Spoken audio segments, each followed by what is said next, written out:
بێرانی بەڕێزی پێم سڵای خۆی گەورەتان لێبێت بەڕێزەمن فەرمان حەسەن و بەرنامەی ڕێساتان پێشکەش دەکەم لەم بەرنامەیە قسە لەسەر ئەو زەمینە سازیانە دەکەین کە پێویستە لە واقعی ئێمەدا وجودیان هەبێت بۆ دروستکردنی دەوڵەت و ئامادەکردن و ڕاگەیاندنی سربەخۆی هەرێمی کوردستان. ئەگەر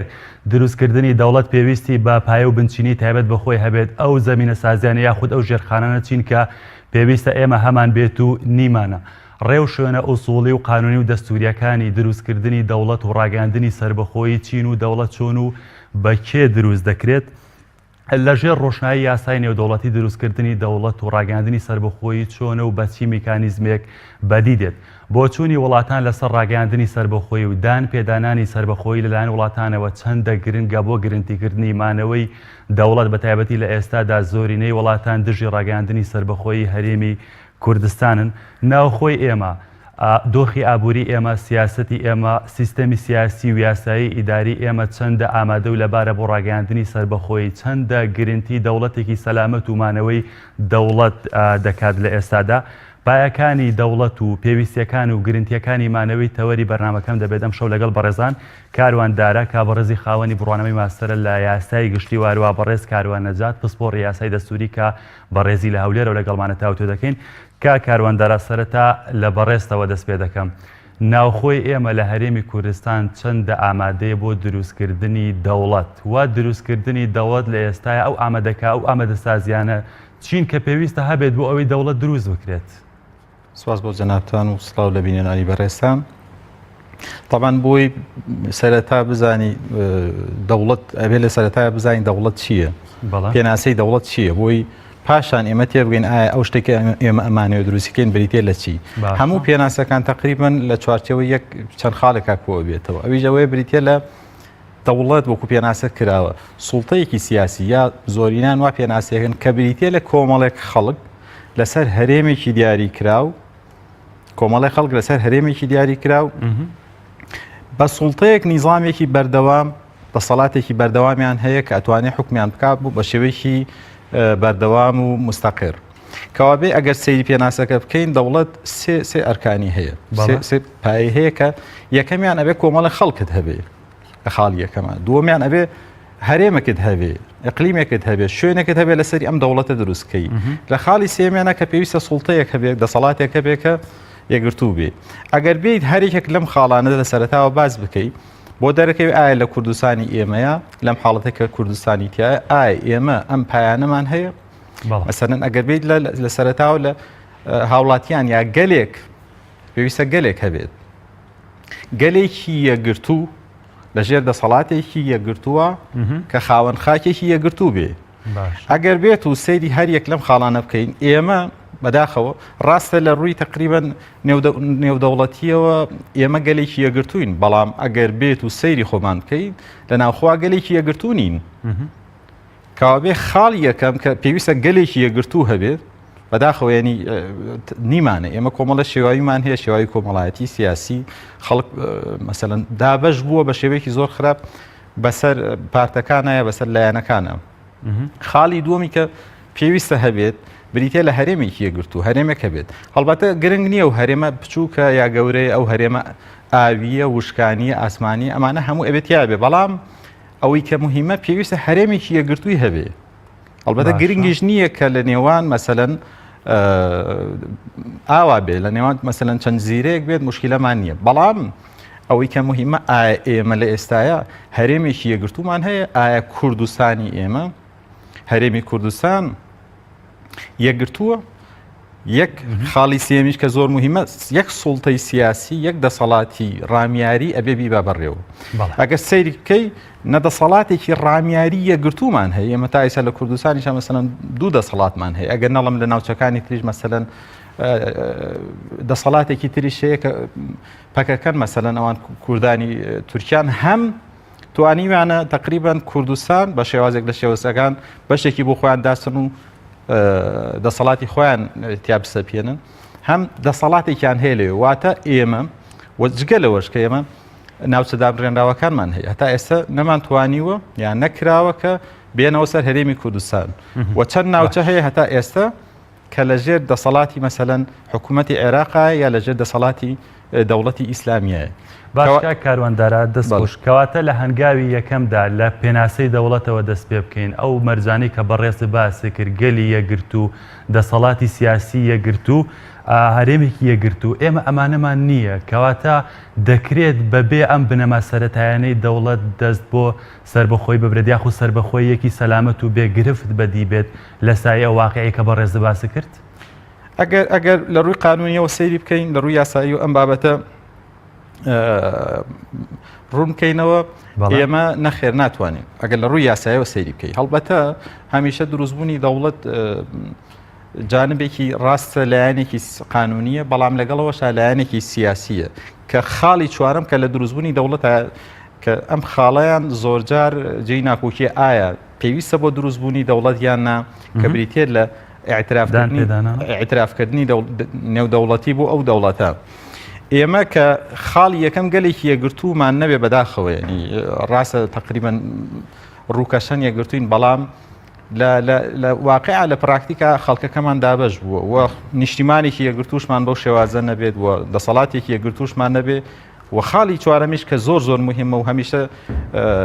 جەختی لەسەر کراوەتەوە لە کۆمەلگای نێودەوڵەتیە چونکە چەندین دەوڵەتەیە ئەمانەشی هەیە بەڵام چونکە ئاعترافی نێودەوڵەتی نییە بە دەوڵەت حساب نەکراوە لە ڕووی قانونیەوە لە کۆمەلگای نێودەوڵەتیە. کەواتە کاروان گرنگی بوونی یەکگرتووی دەوڵەت و یەکگرتووی سیستەمی سیاسی و یەکگرتووی هەرێمی کوردستان لە گرنگی بوونی دەوڵەت گرنگترە بەبێ ئەمانە دەوڵەت بەدینایەت؟ نەخێت چونکە کۆمەلگای نێودەوڵەتی کاتێک ئەیانەوێ ئاعتراف بە نەتەوەیەک بە دەوڵەتێ بکەن ببوورە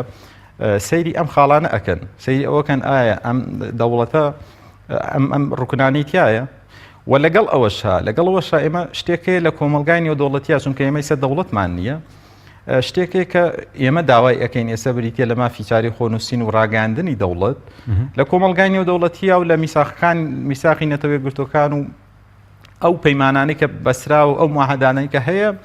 زۆرجار باسی شتێکی تری کردووە کە زۆر مهمە باسی سەروەری نەتەوەی کردو ئەو نەتەوانەی کە هێشتا دەوڵەتیان نییە بەڵام پێش ئەوەی دەوڵەتیان هەبێ پێویستە سەروەریەکی نەتەوەییان هەبێ سیادەیەکی قەومیان هەبێ خەڵکەکەی هەموو یەکگرتوو بن ئەم سیادەیە ڕاستی ئێمە دەسەڵاتێکی سیاسیمان نییە لە ئێستاە کە دەوڵەت بێ حکوومەتمان هەیە بەڵام دەوڵەت ئەو سیادەیە وجودی هەیە ئێستا لە هەرێمی کوردستان ئەو سیادەیە کە باس کراوە لە میساقەکانی نەتەوەی گرتوەکانە لە میساقی نەتەوەی گرتوەکان و ماحەتەکانە باس کراوە ئەبێ یەک دەسەڵاتی یەکگرتوو چۆنەڵێ نوێنەرایەتی ئەم سیادە قەومیە بکات چونکە هەمیشە سیادە ئەبێ دەسەڵاتێک نوێنەرایەتی بکات ئێمە لە ئێستایە باش و پێشتریش بەداخەوە کە تقریبان کۆمەلگای نێودەوڵەتی ئەگەر سەیری مێژووی کورد بکەین بە تایبەتی لە دوای ساڵی هەشتاکان و 1990 و هەتا 2005 و دواتر و تا ئێستاش کە ئەمڕۆ ئەنجومەنی ئاسایش مەسەڵەن قەرارێک لەسەر کوردستان دەرەکات هەستەکەی جۆرێک لە ئاعترافکردن هەیە بەڵام چونکە دەسەڵاتێکی سیاسی یەکگرتوو نییە ئێمە چونکە دەوڵەت نەتەوەین پێویستە دەسەڵاتێکی سیاسی یەکگرتوو نوێنەرایەتی خەڵک بکات و ئێمە لە ناو خۆمانە ئەوە بین کە بەداخەوە نیمانەوە لە کۆمەلگای نێودەوڵەتیشا ئەویان بینیوە بۆیە بەڕاستی بە جۆرێک لە جۆرەکان من بڕوام وایە بۆیە ناتوانن پشگیری دروستبوونی ئەو دەوڵەتە بکەن لە ئێستاە دەست خۆش کارواندارە کاروانەزاد دێمە لای بەڕێزت تێڕوانینی بەڕێزت چییە دەوڵەت چییە و بەپێی یاسا و پرینسیپە نێودەوڵەتیەکان چۆن دروست دەکرێت بەڕێزی وەکو پسوەڕێکی قانونی دەسووری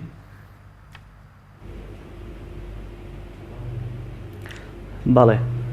سڵاوی خودای گەورە لە ئێوەی بەڕێز و لە بینەرانی KNN پەیام بۆ ئەوەی بزانین چۆن دەوڵەت دروست دەبێت سەرەتا دەبێت بگەڕێنەوە بۆ ڕیشەی دروستبوونی دەوڵەت بەڵێ ببوورە بۆ ڕیشەی دروستبوونی دەوڵەت ئایا دەوڵەت چۆنە و چۆن دروست دەکرێت ئێمە قەنەعەتمان وایە بە گوێرەی دیراسەمان بۆ تاریخ و بە گوێرەی دیراسەمان بۆ بنەما ئینسانیەکان و دابەزینی مرۆڤ بۆ سەرزەوی دروستبوونی دەوڵەت ڕیشەیەکی ئاسمانی و ڕیشەیەکی وەحی هەیە واتە اعترافێکی وحی اعترافێکی خوایی بە دروستبوونی دەوڵەت کراوە بۆ ئەوەی ئێمە سەرەتا بە تەسەسول و تەدەڕجی بە بابەتەکەی بێن. زۆر باشە. بەڵگەشمان ئەوەیە کە دروستبوونی دەوڵەت و اعتراف پێکردنی ڕیشەیەکی وحی هەیە، ڕیشەیەکی ئاسمانی هەیە، ئەوەیە کە خودای گەورە لە قورئانە باسی دەکا، ئەفەرمێ وجعلناكم شعوبا وقبائل لتعارفوا.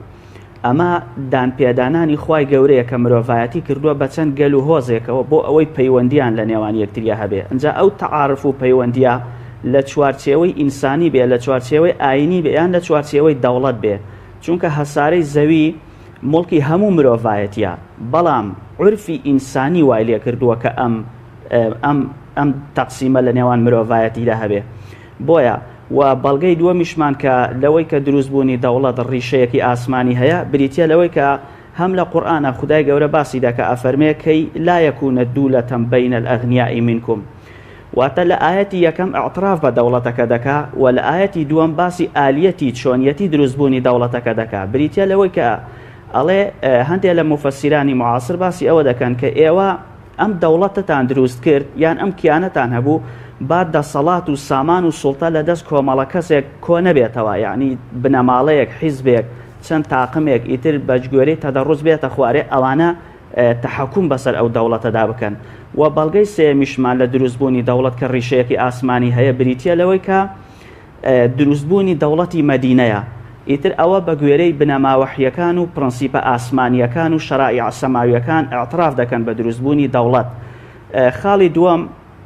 کە ئێستا لە چوارچێوەی قانونی دەولی عام و لە چوارچێوەی یاسای گشتی نێودەوڵەتی و سیاسەتی گشتی نێودەوڵەتی داڕێژراوە چەند بنەمایەکمان هەیە بۆ دروستبوونی دەوڵەت. وەکو کاکاروان برای بەڕێزم باسی کرد، ئێمە ئاماژە بە چەند بنەمایەک دەدەین کە بە گوێرەی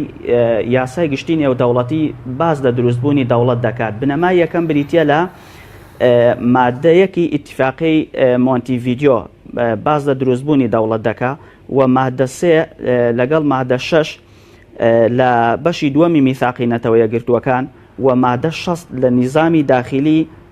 مەجلیسی ئەمن باز لە دروستبوونی دەوڵەت دەکات. ئەمانە بە گوێرەی یاسای گشتی نێودەوڵەتی داڕێژراون بۆ ئەوەی هەر دەوڵەتێک بیەوێ کیانێکی سیاسی لە هەرێمی لە وڵات لەسەر زەوی دروست بکات، پێویستە ئەو بنەمایانەیە هەبێ. و ئەو بنەمایانەی کە پێویستن بۆ دروستبوونی دەوڵەت سێ عنسوورمان هەیە، ئێمە سێ ڕەگەزمان هەیە بە گوێرەی یاسای نێودەوڵەتی. ئەم سێ ڕەگەزە لە شوێنێک هەبێ دەوڵەت دروست دەبێ، بەڵام ئێستا بەهۆی سیاسەتی گشتی دەولیەوە و بەهۆی قانونی نێودەوڵەتیشەوە ڕەگەزی چوارەمی بۆ زیاد کراوە. یعنی فوقەهای دەستوری باسی ئەوە دەکەن کە ئایا بنەمای چوارەم بۆ دروستبوونی دەوڵەت دەتوانین وەکو عنسوور بنەما حیسابی بکەین یان نا. عناسر یەکەم بنەما وەکو برای بەڕێزم باسی کرد کاکاروان بریتە لە گەل. ئێمە دەبێت کۆمەڵە خەڵکێکمان هەبێ لە شوێنێک بژین و ئەو کۆمەڵە خەڵکەش دەبێت لەسەر خاکێکا بژین. واتە بنەمای یەکەم بریتە لە ئێمە خەڵکێکمان هەبێ، بنەمای دووەم بریتە لەوەی کە خاکێکمان هەبێ، بنەمای سێمیش سیادە و سەروەریمان هەبێت، دەسەڵاتێکمان هەبێ. و ئەم سێ ڕەگەزە لەکوێ کۆبوونەوە دەتوانرێت دەوڵەت دروست بێ. بەڵام هێشتا ڕوکنێکی ترمان هەیە بریتە لە ڕوکنی ئاعتراف، دانپێدانان. ئایا دانپێدانان دەبێتە بنەمایەک لە بنەماکانی دروستی دەوڵەت، دروستبوونی دەوڵەت؟ ئێستا بەهۆی قانونی دەولی و سیاسەتی دەولیەوە هەندێک لە فوقەهای دەستوری ئەڵێن بنەمای دانپێدانان زیاتر ڕێوشوێنێکی مەسلحەتە و ڕێوشوێنێکە زیاتر وڵاتان لە پێناوی بەرژەوەندی و مەسلحەت دەیگرنەبەر. بەڵام ئێستا تقریبان بۆتە ئەمری واقع دانپێدانان دەبێتە ڕەگەزێک کاروانەجات بەڕێزت ئەو چوار بنەمایی کە باسی کرد بۆ دروستکردنی دەوڵەت پێویستە لە واقعی هەرێمی کوردستاندا ئەو چوار بنەمایە دەبینیت بەڕێزت؟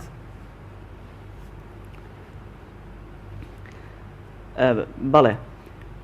بە گوێرەی زانستی بیرکاری ئەگە ئێمە بمانەوێت بازنەیەک بکێشین سەرەتا دەبێت چەقی بازنەکە دیاری بکەین. بۆ ئەوەی بازنەیەک بکێشین دەبێت چەقەکەی دیاری بکەین. لە هەرێمی کوردستانیش ئێمە بۆ ئەوەی دەوڵەتێکمان هەبێ، ئێستا جوابی سوالەکە دەدەمە، بۆی دەوڵەتێکمان هەبێت دەبێت ئەو ڕەگەزانی کە لە دەوڵەتدا هەن وجودی هەبێ، بوونی هەبێ. لە هەرێمی کوردستان هەر سێ ڕەگەزی یەکەم کە بریتە لە گەل لەگەڵ خاک لەگەڵ دەسەڵاتێکی سیاسی مەوجودە، بەڵام ڕوکنی دانپێدانانمان ئێمە نەقسە. واتە دەتوانین بڵێن لە 26 ساڵی حکومداری ڕابردووی دەسەڵاتی سیاسی هەرێمی کوردستان بینای دیبلۆماسیەتی بینایەکی دەتوانین بڵێن بینایەکی تەندروست دەرنەچوو. دیبلۆماسیەتی کورد لە ئاستی دەولیدا فەشەلی هێنا، واتە ئەگەر دادگایەکی میلی دروست بوو دەبێت ڕۆژێک نوێنەرانی هەرێمی کوردستان لە وڵاتانی دەرێ ئەوانەی کە لەسەر ئەساسی ئینتیمای حیزبی بینای دیبلۆماسی کوردیان کردووە محکەمە بکرێن. بۆچی 26 ساڵە کورد نەیتوانیوە لە ئەنجومەنی ئاسایش لە وڵاتان حتا لە وڵاتانی دراوسێ نەیتوانی و عەتفی ئەو وڵاتانە بەدەست بێنێ لە کاتێکدا کە هەرێمی کوردستان کە کێشەی نەتەوایەتی زیاتر لە سەدەی 20ەمەوە لە ساڵی 1924ەوە دروست بوو. ئیتر ئەم بابەتە کە ئێمە قەنەعەتمان وایە وەکو شارەزای دەستوری ئێستا لە هەرێمی کوردستانە ڕوکنی ئەعتراف نەقسی هەیە و وەکو واقعی شەو لەبەر چاومان دەبینین. کاروان نەجات بەڕێزگا کاروانەرە باسی لەوە کرد کە لە ڕاستیدا گەلێکی یەکگرتو و خاکێکی یەکگرتو سیستەمێکی سیاسی یەکگرتوشمان نییە کەواتە بە بڕوای کاروانەرا و سێبنەمای دیکەش کێشیان تێدایە لە هەرێمی کوردستان لە ڕووی واقعی وجودیان نییە بۆ دروستکردنی دەوڵەت. بەڵێ ئەمن قەنەعەتم وایە لە هەرێمی کوردستان بنەماکانی دروستبوونی دەوڵەت موافقی قانونی دەولین. ئێستا ئێمە ئەگەر تەکیفێکی سیاسی هەرێمی کوردستان بکەین لە ڕووی یاساییەوە ئەمە تۆزێ وردەکاری دەوێت. دۆخی سیاسی هەرێمی کوردستان موافقی قانونی دەولیە بەڵام موافقی سیاسەتی دەولی نییە. چۆن؟ بە گوێرەی قانونی دەولی عام هەرێمی کوردستان هەموو بنەماکانی بوون بە دەوڵەتی تایە، واتە کێشەی ئاعترافمان هەیە، تەنها کێشەی ئاعترافێک جەدەلێکی فقهیە لە نێوان فوقەهای دەستوری ئایا ڕەگەزێکە لە ڕەگەزەکانی بوون بە دەوڵەت یان نا. چونکە لە ڕابردوودا هەبووە وڵات هەبووە ئەعلانی دروستبوونی دەوڵەتی کردو و ئیشکالیاش نەبووە و دانیان پیاناوە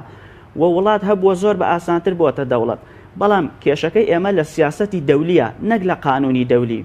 بۆیە دەبینین ئێستا سیاسەتی دەولی لەگەڵ هەرێمی کوردستاندا تەندروست نییە و سەرکردایەتی کوردیش حەکیمانە مامەڵی لەگە سیاسەتی دەولی نەکردووە. باشە کاتێک ئەنجومەنی ئاسایش لە ماوەی دوای ئەنجومەنی ئاسایش بڕیارێکی دەرکرد بەیاننامەیەکی دەرکرد بۆ ئەوەی کە ناڕەزایی دەربڕی دژی ڕیفراندۆمی هەرێمی کوردستان. هەرێمی کوردستان دەرفەتێکی تری لەبەردەست ماوە چونکە بە گوێرەی قانونی دەولی دوو دەرفەتی لەبەردەستماوە. دەرفەتی یەکەم بریتە لەوەی ئەو بەیاننامەی ئەنجومەنی ئاسایش تا ڕادەیەک هێزی ئیلزامی نییە چونکە تەنها بەیاننامەیەکی ڕۆژنامەوانیە و قەرار نەکراوەتە قەرار. بەیاننامەی دووەمیش هۆکاری دووەم بریتە لەوەی کە هێشتا دادگای دادی نێودەوڵەتی بەڕووی کووردا دانەخراوە. یعنی ئەگەر بەیاننامەکەی ئەنجومەنی ئاسایش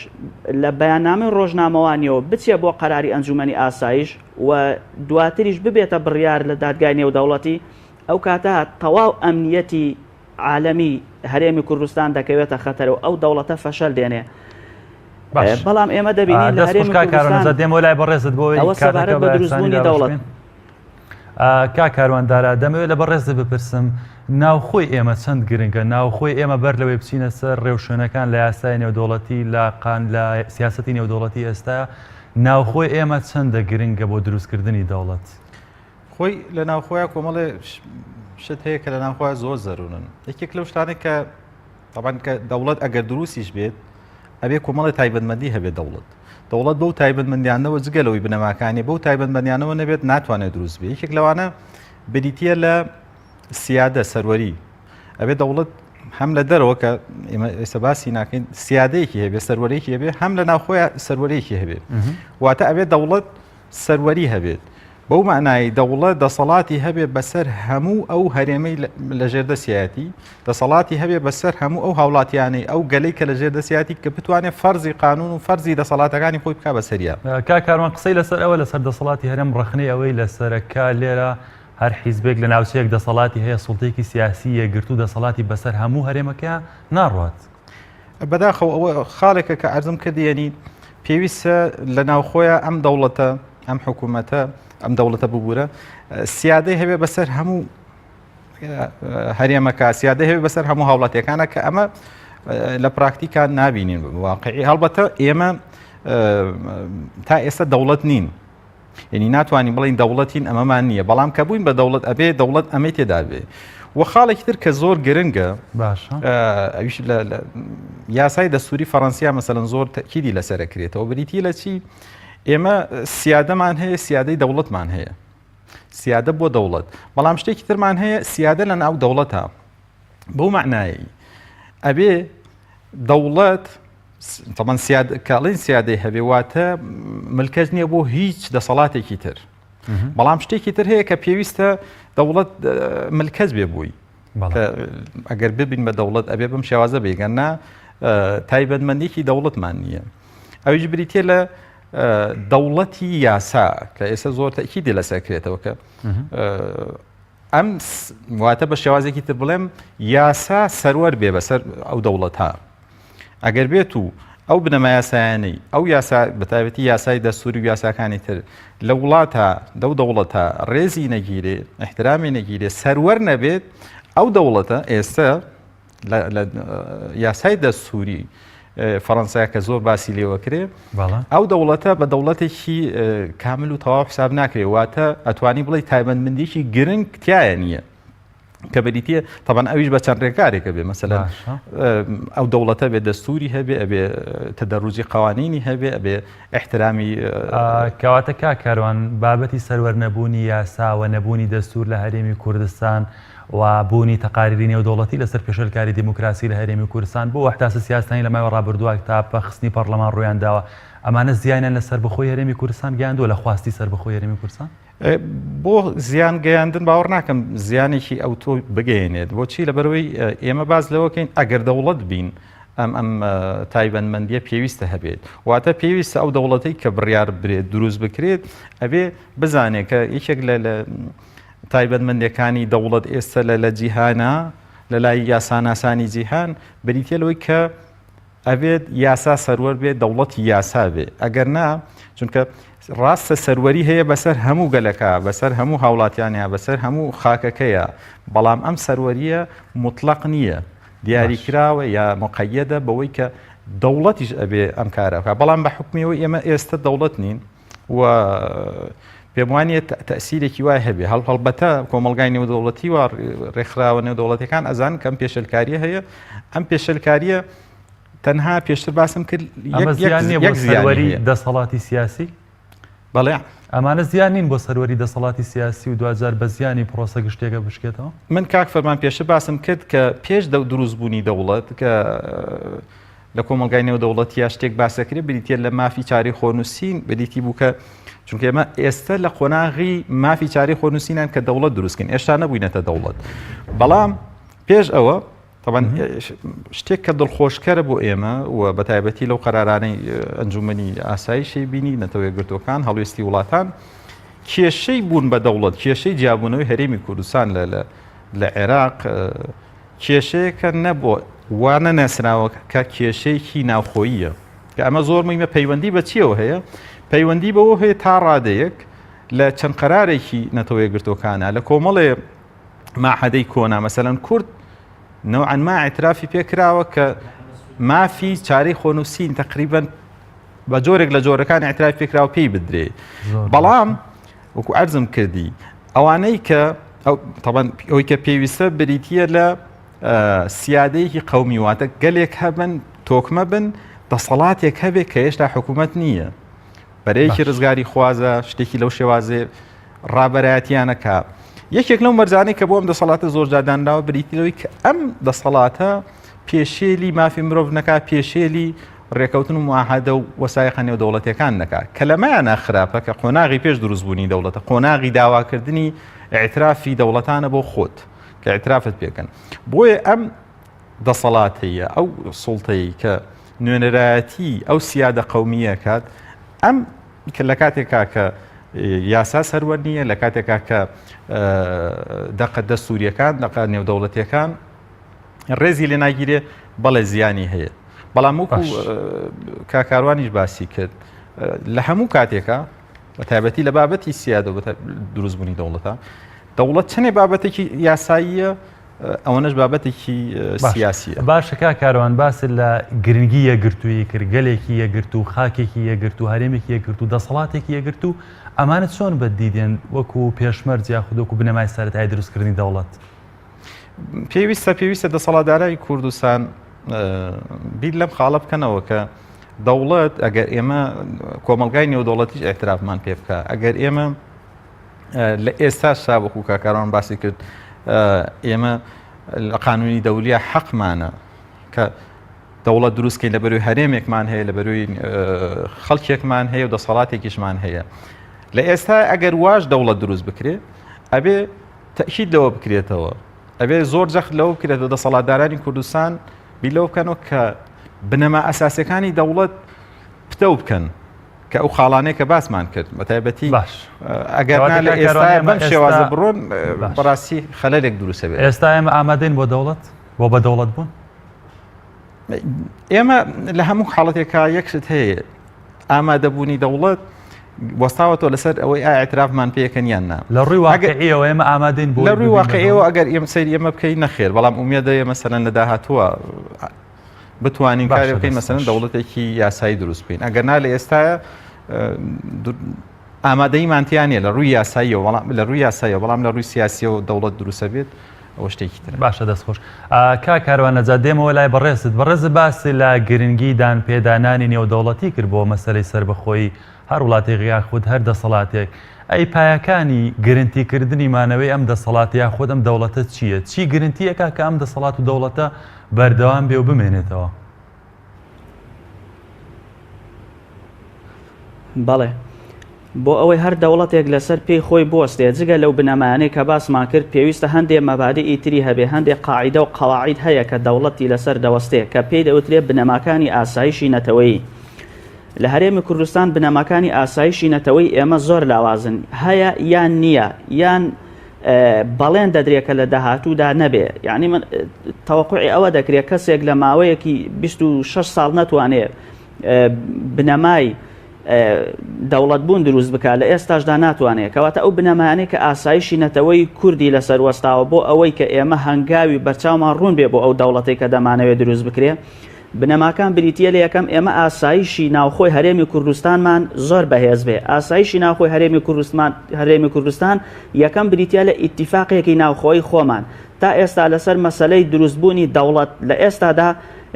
هەرێمی کوردستان دوو بۆچوون هەیە هەمومان لەگەڵ دروستبوونی دەوڵەتین مەسەلەی دەوڵەت لە هەرێمی کوردستان مافێکی شەرعی و قانونیە بە هەموو پێوەرێکی ئینسانی و ئاسمانی هەرێمی کوردستان مافی دەوڵەتبوونی هەیە وەکو باقی وڵاتانی جیهان بەڵام ئیشکاریەکە لەوەیە کە مەبادیئەکانی ئاسایشی نەتەوەییمان لەرزۆکن و زۆر مقاوماتیان نیە کە بریتە لە یەکەم ئیتیفاقی ناوخۆییمان نییە خاڵی دووەم بریتە لە سوپایەکی نیشتیمانیمان نییە خاڵی سێم بریتە لە ئیقتصادێکی بەهێزمان نییە خاڵی چوارەم بریتە لەوەی کە ئێمە ڕوئیامان بۆ ئایندە نییە یعنی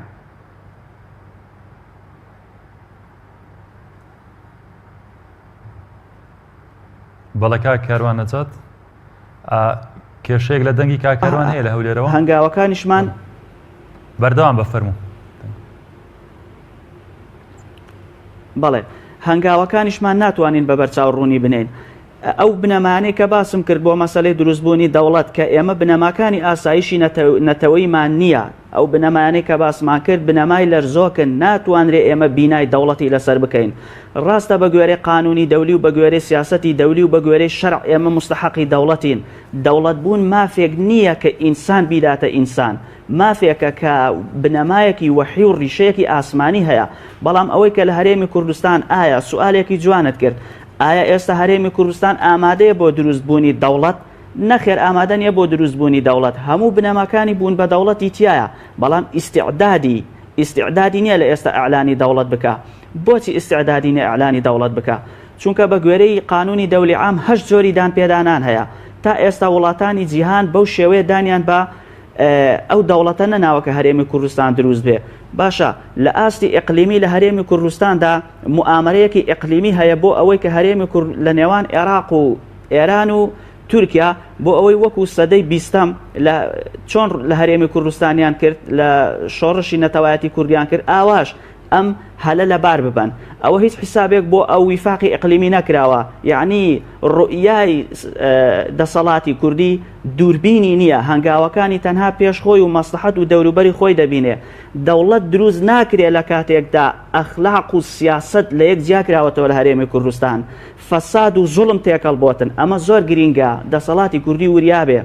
ئەخلاق و سیاست جیاکراوەتەوە فەساد و زوڵم لێکیان گرتووە بڕوا بکە مێژووی کورد ئەگە سەیری موئەریخەکان بکەین ئەوانەی کە زۆر بەناوبانگن وەکو ئیبن ئەثیر، وەکو ئیمامی تەبەری، وەکو مؤرخەکانی ئێستای سەردەمی هەرێمی کوردستان، مێژووی کورد لە سەردەمی تۆفانی نوح عەلەیهی سەلام دوای تۆفانەکەەوە بەوازحی مێژونووسان تۆماریان کردووە تا ئێستا هەرێمی کوردستان هیچ دەسەڵاتێک نەبوو هەندی ئێستا ستەم لە نەتەوەکەی خۆی بکە، چونکە بڕوا بکە لە بوعدێکی شەرعیەوە فەساد و زوڵم تێکەڵ بێ کارەسات ڕوودەدا. باشە ریفراندۆمێکی چ دەکرێت لە 147 خاکی هەرێمی کوردستان دەکەوێتە ناوچە جێناکۆکەکانەوە. باش ریفراندۆمەی کە بڕیارە ئەنجام بدرێت ئەمە دەبێتە بەڵگەنامەیەک بۆ ئەوەی لە ئاستی وڵاتان هەرێمی کوردستان پشتی پێ ببەستێ و بەکاری بهێنێ، ئەمە دەبێتە کارتێکی قانونی بەهێز.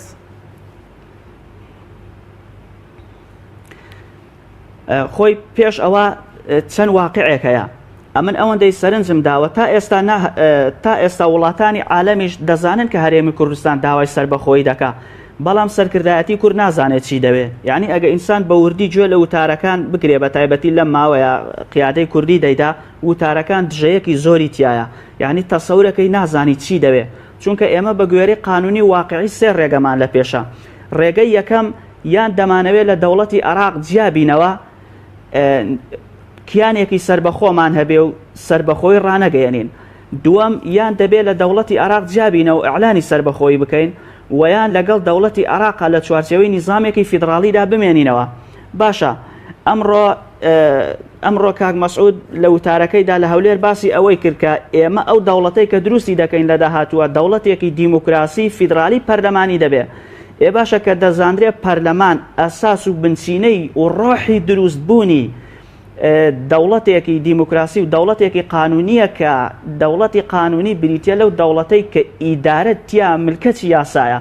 کەواتە پەرلەمان عنسوورێک بێ ڕەگەزێک بێ لە دروستبوونی دەوڵەت. پەرلەمانەکەی ئێمە لێرە پەک خراوە. بڕوا بکە یاساناسەکان بە تایبەتی مۆنتیشکۆ و جانجاک ڕۆسوو لە کتێبەکانی خۆیان لە عەقدی ئیجتیماعی و ڕۆحی یاساکان باسی دەکەن کە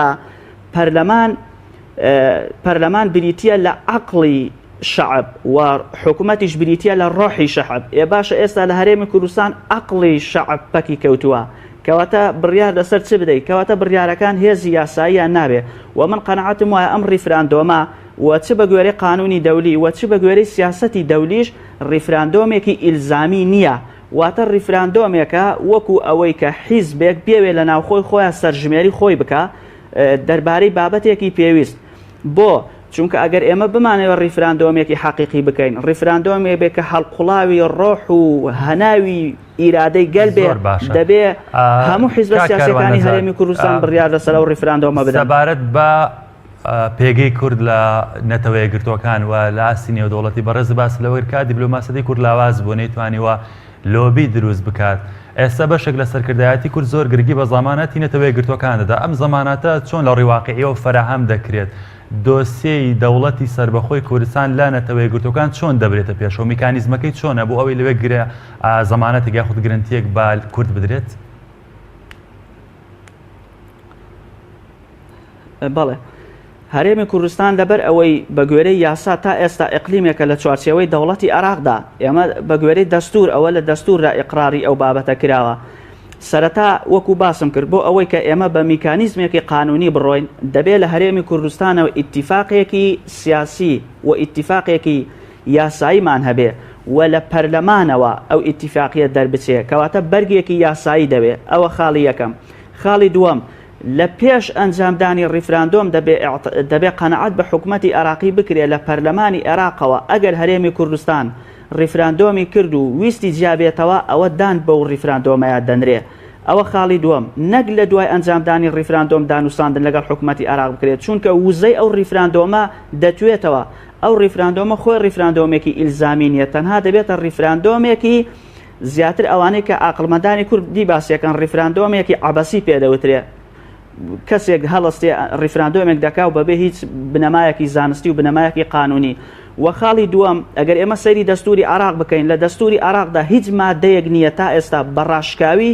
ئاعتراف بەوە بکا کە هەرێمی کوردستان ئەگەر لە حکوومەتی عێراقی جیابێتەوە ئەوە ئێمەدان بەو دەوڵەتەدا دەنێن. تەنها لە یەک شوێن بە ناڕاستەوخۆ لە دیباجەی دەستورەکەدا باسی ئەوە دەکا کە کە وڵا ئەم هەرێمی کوردستان بە تایبەتی عراق بەگشتی لەسەر بنەمای پێکەوە ژیان و ئاشتیانە نیزامێکی فیدراالیان پێکێناوە. بەڵام ئایا لە ڕووی قانونیەوە ئەگە ئێمە بمانەوێ هەنگاوێکی قانونی ئەو دۆسیە ببینە پێش هەنگاوێکی قانونی بیبینە پێش دەبێت شڕۆڤەی ئەوە بکەین ئایا ئەو دقەی کە لە پێشەکەی دەستوردا هاتووە هێزی یاسایی هەیە یان نا. زۆربەی هەرە زۆری فقەهای یاسای دەستوری و دادگاکانی دەستوری دەڵێن پێشەکەی یاسای دەستوری هێزی ناوەڕۆکی یاسایی هەیە. بەڵام ئەگەر ئێمە بمانەوێت دقێکی یاساییمان هەبێ ئاعتراف بکا بەوەی کە هەرێمی کوردستان زیابێتەوە لە حکوومەتی عراقی و ئیلزامی بکا ببێتە دەوڵەت، یەکەم دەبێت تعدیلی دەستور بکەینەوە، تعدیلی دەستوری عراقی بکەینەوە. خاڵی دووەم، ئێمە ئەگە سەیری بکەین پەرلەمانی عراق بڕیاری دا کە ڕیفراندۆمی هەرێمی کوردستان ڕەت بکاتەوە و دادگای فیدراالی عراق دەرگای ئاعترافی بەسەر هەرێمی کوردستاندا داخست. ئەنجومەنی ئاسایش بەیاننامەی دەرکرد. ئەمە ئەوە دەگەیەنێکە بینای دیبلۆماسیەتی کوردی لەوەتی حکومداری لە هەرێمی کوردستان کەوتەوە دەست ئەم دوو دەسەڵاتە نەیتوانیوە قەنەعەت بە وڵاتانی جیهان بهێنێ، چونکە ئەم خاڵە زۆر گرینگە. ئەمریکا تا ئێستا وەکو ئامراز سەیری کوردەکە نەک وەکو ئامانج. ئامرازی شەڕی داعش و چەند ڕۆژنامەنووسێک لە ڕۆژنامەکان نابێتە ئاعترافی دەولی بە وڵاتانە. سپاس. کا کارواندارە دەمەوێت لە بەڕێز بپرسم باسی ئەو ماوەیە ڕێوشوێنە قانونی و ئوسوڵەکانی دروستکردنی دەوڵەت لە ئاستی وڵاتان چۆنە؟ ئێمە یعنی چی کراوە ڕێوشوێنانە کە پێویستە بکرێن هیچی کراوە چۆن ئەگەر بۆ ماڕوون بکەیەوە؟ بەڵێ. یەکشت هەیە کە ئەتوانم بڵم لە بەرژەوەندی کوردستانە لە بەرژەوەندی دروستبوونی دەوڵەتی کوردی ئەویش ئەوەیە کە کێشەی دروستبوونی دەوڵەتی کوردی کێشەیە کە تقریباً بۆ بە کێشەیە کە کۆمەلگای نێودەوڵەتی قسەی لەسەرەکان. پێشتر ئەرزم کردی کە کۆمەلگای نێودەوڵەتی مافی چاری خۆنووسین بە پێی قانونی دەوری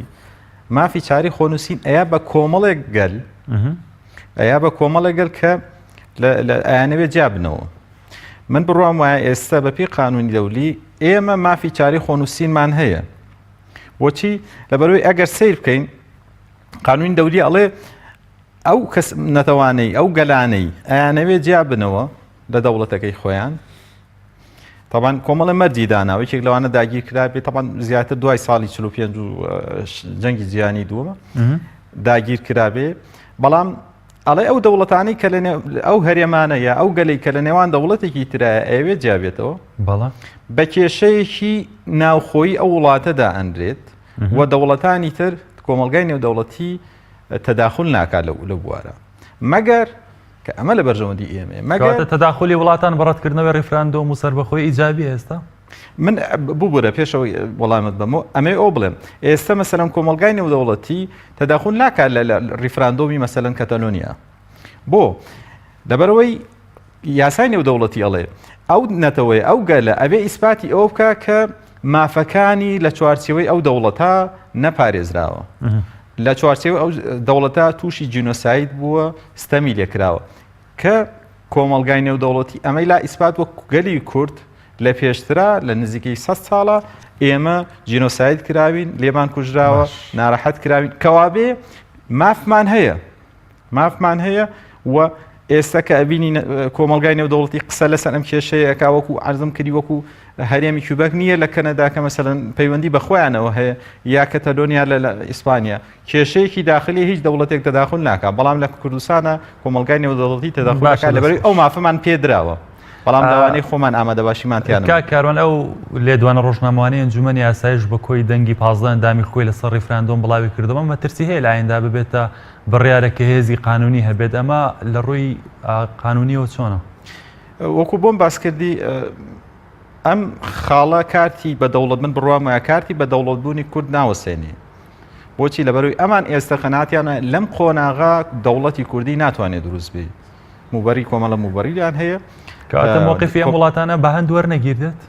بە هەند وەرەگیرێ، بەڵام بۆ باشترکردنی یا بۆ جێبەجێکردنی ئەو خاڵانی ئەوانەوێت لە قۆناغی ترە. چونکە وەکو پێم وتی کاک بەجەناتم عەرزم کردی کە کۆمەلگای نێودەوڵەتی کاتێک قسە لەسەر ئەم بابەتە ئەکات یعنی تۆ مافت هەیە باش مافت هەیە، بەڵام لە ئێستاە ڕێگری هەیە بە بڕوای ئەوە. کارۆن مەسەلەی دانپێدانانی وڵاتانی دراوسێ مەسەلەی دانپێدانانی وڵاتی ئێران تورکیا سووریا عێراق بۆ ئێمە چەندە گرنگە بە بەراورد بە ئێترافی وڵاتانی کە ئێمە گەر بەپێی یاسا سەیری بکەین هەموو وڵاتان گرنگی خۆیان هەیە بە تایبەتی وڵاتانەی کە ڕۆڵێکی زیاتریان هەیە بەڵام لە ڕووی واقعی و سیاسیەوە سەیری بکەین بەڵێ بە فعلی دەوڵەتانی دراوسێ وەکو تورکیا و ئێران کە دوو دەوڵەتی بەهێزن لە ناوچەکە ڕۆڵی هەیە و لەگەڵەوەش ممکنە ئێمە چەند دەوڵەتێکمانەیە کە لە واقع دەوڵەتنی اعترافیان پێ نەکراوەنی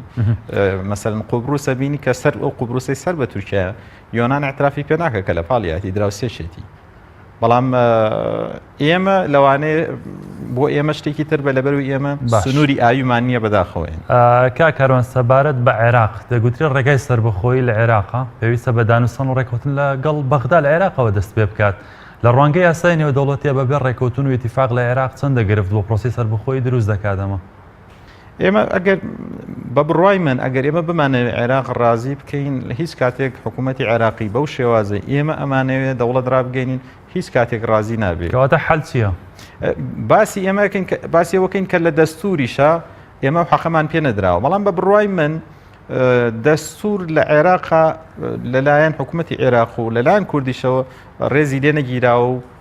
پیادە ناکرێت بە شێوازێکی واقعی وەیە حەلەکە ئەوەیە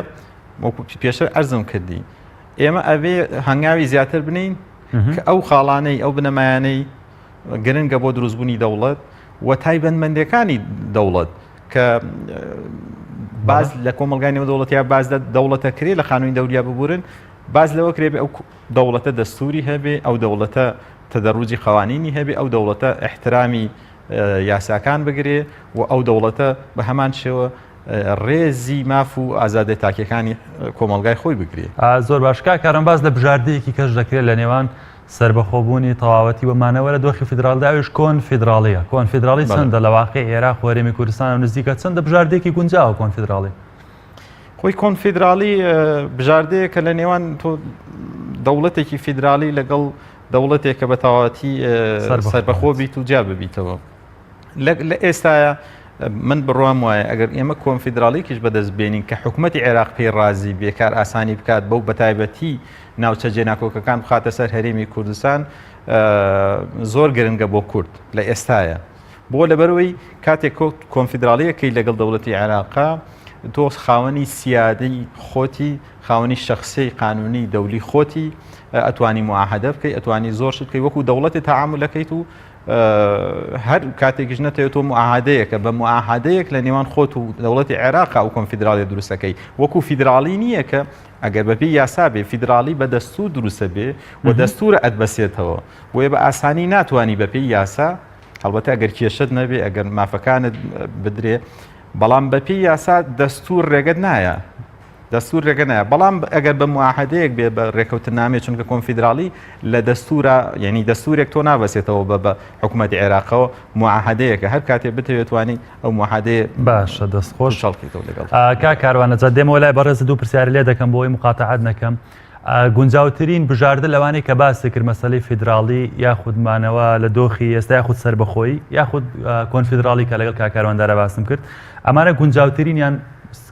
کامیان گونجاوە لە ئێستاە بۆ دۆخی ئێستا و هەروەها بەبێ ڕێکەوتن لەگەڵ عێراق ئەگەر ڕێکەوتن هەر بەدینەیە لەگەڵ عێراق ئەگەر نەگاتە ئەنجام لەگەڵ عێراق هەرێمی کوردستان دەکرێت لە شوێنی کەوە بۆ سەربەخۆی بگەڕێت ینی بە بڕوای تۆ سەربەخۆی لە بەغداوە بەدیدەت یا خودنا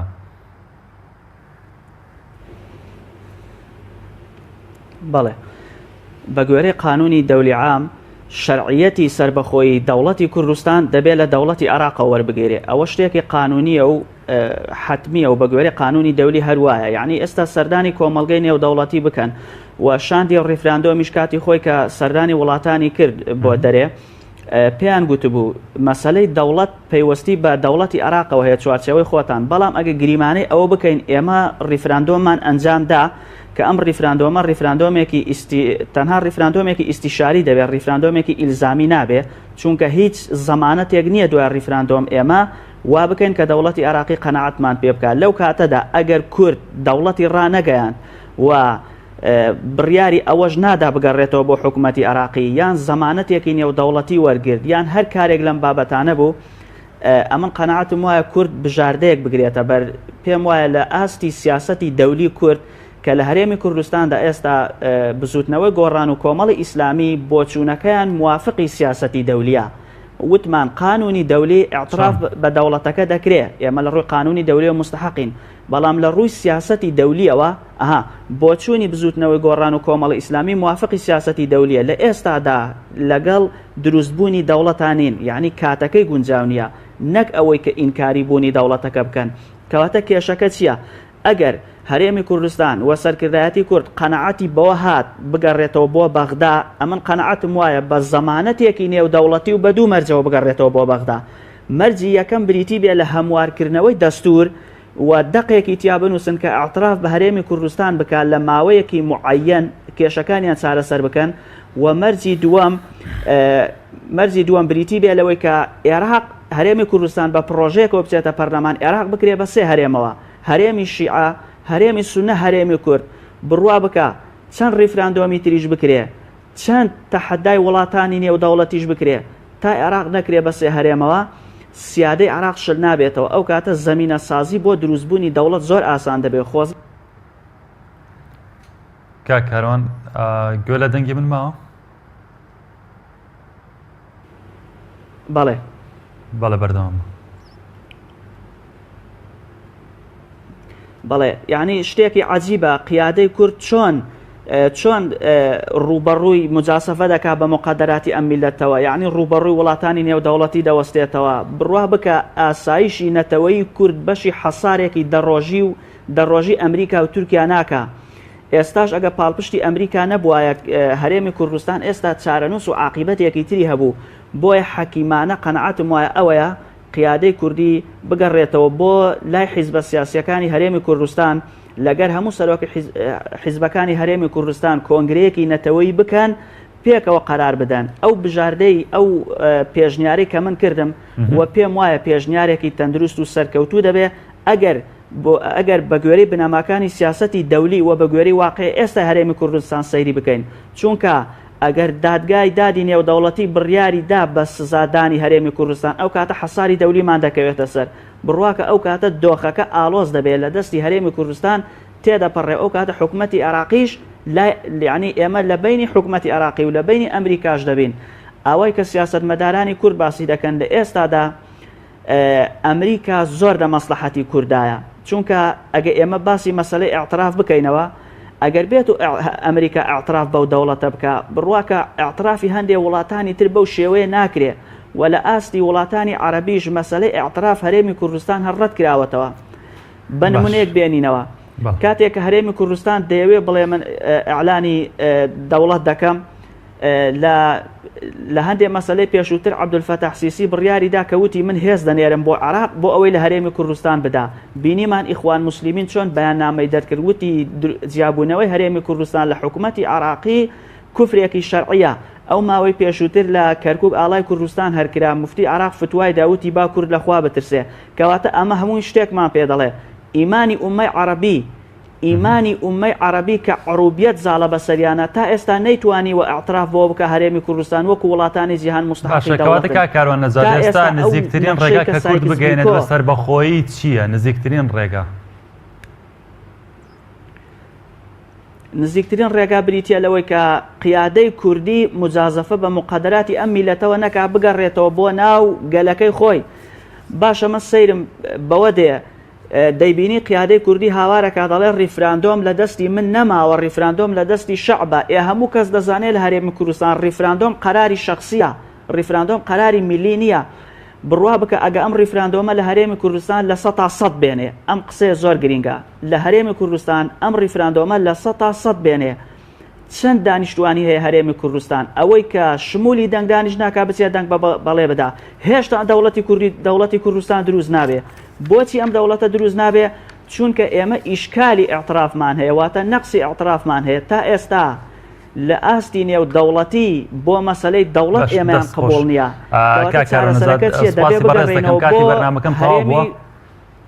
دەست خۆش سپاس و بەڕێز بە کورتی پرسیار لە کاکارواندارە دەکەم کاکارۆن زۆر بە کورتی وەڵام بێ لەبەر کاتی بەرنامەکە تەواو باوکارانم دەڵێن چۆن بە دەوڵەتی کوردستان دەکەین بەنزیکترین ڕێگا ئەگەر پێم بڵێ سوپاس دەکەم و ئەو مەسلەی احترافە چۆن بەدیدەدان پێدەدان نێو دەوڵەتی چۆن بەدیدە بۆ سەر بەخۆی هەرێمی کوردستان پێش باسم کرد ئێمە من بڕوام وایە بە پێچەوانەی بەڕێزکا کاروانەوە من بڕوام وایە ئەبێ لە کێشەی دروستبوونی دەوڵەتی کوردی کێشەیەکە لە کۆمەلگای نێودەوڵەتیە حەل بکرێت چونکە کۆمەلگای نێودەوڵەتی ئێستا قسە لەسەر و بابەتە ئەکات بۆیە ئێمە ئەبێت حکوومەت دەسەڵاتدارەکانی کوردستان ئەبێ کارێک بکەن بەوەی کە بنەماکانی دەوڵەت بچەسپێنن بەوەی کە ئەو تایبەتمەندی یاسانی کە پێویستە بۆ دروستبووین دەوڵەت بیچەسپێنن ئەو کاتە ئەتوانن کارواندارە بەداوای لە بردنەوە ماوەی بەرنامەکەم تەواو بە زۆر سپاس بۆ بەڕێز کارواندارە خاوەنی بڕوانەمەی ماستەر لە یاسای گشتیوارەوە بەڕێز کاروان نەجات پسپۆڕی یاسای دەستوری بینەرانی بەڕێز پێیان زۆر سپاس بۆ ئێوە سپاس بۆ هاوکارانم لە پێیان کە میشە لەگەڵ ماندووە بن تا بەرنامەیەکی دیکە بەخوای گەورەتان ئەسپێرم خواتان لەگەڵ بێ سوپاسانەکەم